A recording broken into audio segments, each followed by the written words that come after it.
दूसरे महत्वपूर्ण वीडियो में आपका स्वागत है। ये वीडियो बस एक जानकारी के स्रोत के रूप में रखी जा रही है। आप इसको देख सकते हैं। ये पाठ योजना 2 है जो कि दूसरे विषय का है। सबसे पहले महाविद्यालय का नाम लिखेंगे, फिर वहीं एक बॉक्स बना देंगे जिसमें 6 बराबर भाग में बटा रहेगा, जिसमें दिनांक, कक्षा, वर्ग, विषय, कालांश, अवधि। आप जिस कक्षा का पाठ योजना बना रहे हैं उसी कक्षा को लिखेंगे। जैसे मैंने पिछले वाले में तो 7 क्लास का बनाया था, इस बार 8वीं क्लास का बनाया है मैंने।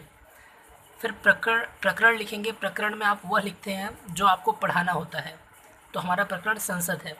फिर सामान्य उद्देश्य नागरिक शास्त्र का लिखेंगे, और ये सामान्य उद्देश्य जो पाँचों यहाँ पर लिखा गया है, ठीक यही उद्देश्य जब भी आप नागरिक शास्त्र का इसी क्लास का कोई भी पाठ्य योजना तैयार करेंगे तो उसमें यही सामान्य उद्देश्य को लिखा जाएगा।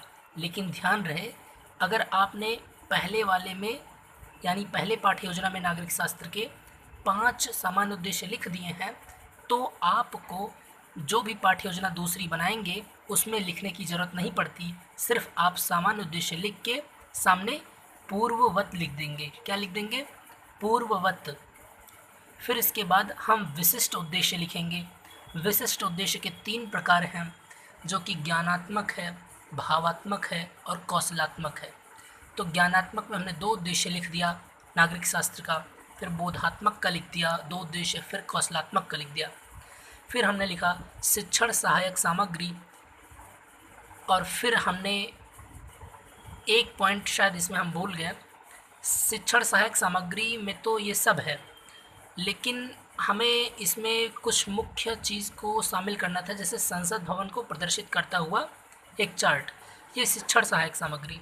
और नीचे एक और बिंदु लिखनी थी, आवश्यक शिक्षण सामग्री। आवश्यक शिक्षण सामग्री में हम chart, chalk, duster, roller board, marker etcetera इत्यादि ये लिखते थे। उसके बाद जो है शिक्षण विधि लिखी जाती थी। शिक्षण विधि जो पढ़ाने का तरीका है, अर्थात आप कैसे पढ़ाते हैं, कथन विधि है, प्रश्नोत्तर विधि है, व्याख्यान विधि है। ऐसे ही मनमाने तरीके से आप कोई भी विधि नहीं लिख सकते। विधि वही लिखी जाएगी जिस विधि से आप इस पाठ्य योजना को अर्थात संसद को आप पढ़ाने जा रहे हैं। फिर आप पूर्व ज्ञान लिखते हैं। छात्र संसद भवन के बारे में सामान्य जानकारी रखते हैं। फिर पूर्व ज्ञान के बाद आप प्रस्तावना के प्रश्न करेंगे, अर्थात बच्चे इस बारे में क्या जानते हैं, इसकी पृष्ठभूमि अर्थात संसद के बारे में थोड़ा बहुत क्या जानते हैं। जैसे छात्र अध्यापक कथन लिखेंगे, फिर क्रम संख्या, छात्र कथन, इस तरह। तो पहला प्रश्न, हम किस देश में रहते हैं? उत्तर आएगा बच्चों की तरफ से भारत। भारत में किस प्रकार की शासन व्यवस्था अपनाई गई है? लोकतांत्रिक व्यवस्था। लोकतंत्र में जनता किसका चुनाव करती है? तो प्रतिनिधियों का। प्रतिनिधि देश का कानून कहाँ बनाते हैं? बस यही प्रश्न बच्चे नहीं बता पाएंगे तो समस्यात्मक हो जाएगा। हालांकि कुछ बच्चे बता भी लेंगे, लेकिन आपको ध्यान रखना है कि इस प्रश्न को समस्यात्मक बनाना ही है। उसके बाद आप उद्देश्य कथन बोलेंगे कि ठीक है बच्चों, आज हम संसद भवन के बारे में विस्तृत अध्ययन करेंगे, या फिर विस्तार से पढ़ने वाले हैं। आप इसको व्यवहारिक स्तर पर बोल सकते हैं, लेकिन जो लिखेंगे वो औपचारिक भाषा में ही होना चाहिए। फिर आप प्रस्तुतिकरण लिखेंगे। प्रस्तुतिकरण में आप 4 बिंदु बना लेंगे ऐसे, एक शिक्षण बिंदु, उसके पहले क्रम संख्या, फिर छात्र अध्यापक कथन, फिर छात्र कथन, फिर श्याम पटकारी। अगर आप छात्र अध्यापिका हैं अर्थात फीमेल हैं तो आप छात्र अध्यापिका, और अगर मेल हैं तो छात्र अध्यापक। तो मैंने लिख दिया है छात्र अध्यापक। यहाँ पर यह दीर्घ स्वर संधि हो गई है। और पहला जो शिक्षण बिंदु है संसद है। फिर संसद के बारे में हमको 1-2 प्रश्न करना था, लेकिन वो प्रश्न लिख नहीं पाए, डायरेक्ट हमने क्या लिख दिया, स्पष्टीकरण।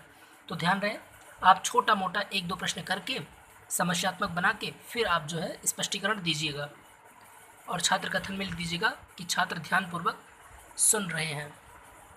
उसके बाद जब आपका स्पष्टीकरण हो जाएगा, फिर 1-2 प्रश्न करेंगे। 1-2 प्रश्न करने के बाद फिर जो आपका अगला प्रश्न रहेगा वो समस्यात्मक होना चाहिए।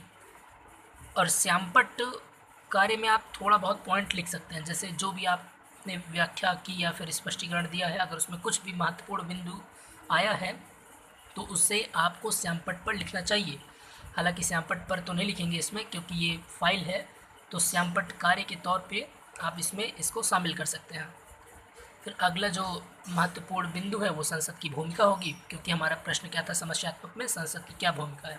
तो बस इसी का स्पष्टीकरण देंगे और यही हमारा बिंदु बन जाएगा कि संसद की भूमिका। स्पष्टीकरण देने के आगे हम फिर ऐसे ही सेम चीज़ें लिखेंगे कि छात्र ध्यानपूर्वक सुन रहे हैं, छात्र महत्वपूर्ण बिंदुओं को साथ साथ नोट भी कर रहे हैं। और श्यामपट्ट कार्य में कुल 3 अंग होते हैं। पहला राष्ट्रपति, क्योंकि हमने इस व्याख्या में राष्ट्रपति पढ़ाया, फिर आगे राज्यसभा, फिर लोकसभा। इस तरीके से आप इसका स्क्रीनशॉट ले सकते हैं।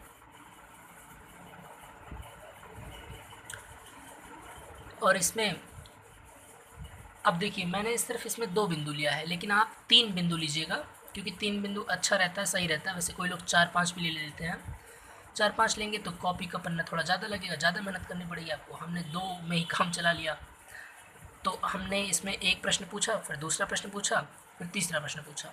ज़रूरी नहीं है आप 1-2 प्रश्न ही पूछ सकते हैं, या 10-15 प्रश्न तो मत पूछिएगा, 3-4 प्रश्न सही है। फिर उसके बाद आप श्यामपट्ट सारांश लिखिए। श्यामपट्ट सारांश में आप वही लिखेंगे जो आपने पढ़ाया है अभी तक। आपने जो भी इसमें व्याख्या स्पष्टीकरण में आपने पढ़ा दिया, उसी 5 महत्वपूर्ण बिंदुओं को आपको श्यामपट्ट पर लिख देना है। हालांकि फाइल में तो श्यामपट्ट सारांश करके लिखेंगे, पर ध्यान रहे जब पढ़ाएंगे वास्तविकता में तो आपको श्यामपट्ट पर लिखना पड़ेगा लास्ट में। फिर आप कक्षा में निरीक्षण कार्य डाल देंगे और यही जो श्यामपट्ट सारांश है इसको बच्चों से लिखने को कहेंगे और घूम घूम कर बच्चों की कॉपी देखेंगे कि बच्चों ने क्या लिखा है।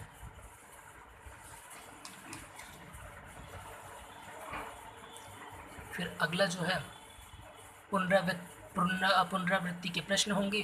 पुनरावृत्ति के प्रश्न में आप वही प्रश्न पूछेंगे जो बच्चे अभी तक पढ़े हैं, उन्हीं से संबंधित 2-3 प्रश्न आप कर लेंगे।